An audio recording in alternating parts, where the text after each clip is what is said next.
افغانستان سے امریکی فوج کی واپسی مکمل ہونے کو ہے۔ امریکہ کو اب اپنی فوج کے لیے پاکستانی بندرگاہ اور سڑکوں کی پہلے جیسی ضرورت نہیں رہی۔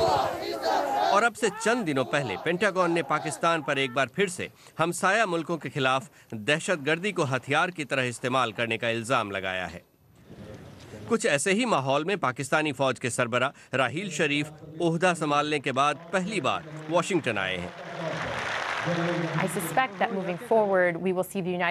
میرا اندازہ ہے کہ امریکہ آنے والے وقت میں نہ صرف حقانی نیٹ ورک بلکہ پاکستان میں موجود بھارت مخالف گروہوں کے خلاف کارروائی کرنے کے لیے مزید دباؤ ڈالے گا۔ ماہرین کا کہنا ہے شمالی وزیرستان میں پاکستانی فوج کی کارروائی کی تعریف بھی ہوگی، لیکن انہیں واضح طور پر یہ بتایا جائے گا کہ دنیا کی ان سے کیا توقعات ہیں۔ یہ نہیں ہو سکتا کہ آپ ایک ملک میں دہشت گردی ختم کرنے کی بات کریں اور دوسرے میں سے پھیلانے کی آزادی دیں۔ اس معاملے پر نہ صرف امریکہ، دوسرے ممالک بھی پاکستان کے رویے میں تبدیلی دیکھنا چاہیں گے۔ وہیں دوسری طرف راحیل شریف کی بھی اپنی لسٹ ہوگی۔ اندازہ ہے کہ جہاں ایک طرف وہ امریکہ سے فوجی مدد پہلے کی طرح جاری رکھنے پر زور دیں گے، وہیں بھارت بات چیت کا ایک بڑا موضوع بنے گا۔ پاکستان امریکہ سے کہنا چاہے گا کہ بھارت پر نظر رکھے، کیونکہ وہ ہمارے لیے مشکلیں پیدا کر سکتا ہے۔ اندرون ملک دہشت گردی ہمارے لیے ایک بڑا مسئلہ ہے اور ہمیں اس پر توجہ دینی ہے۔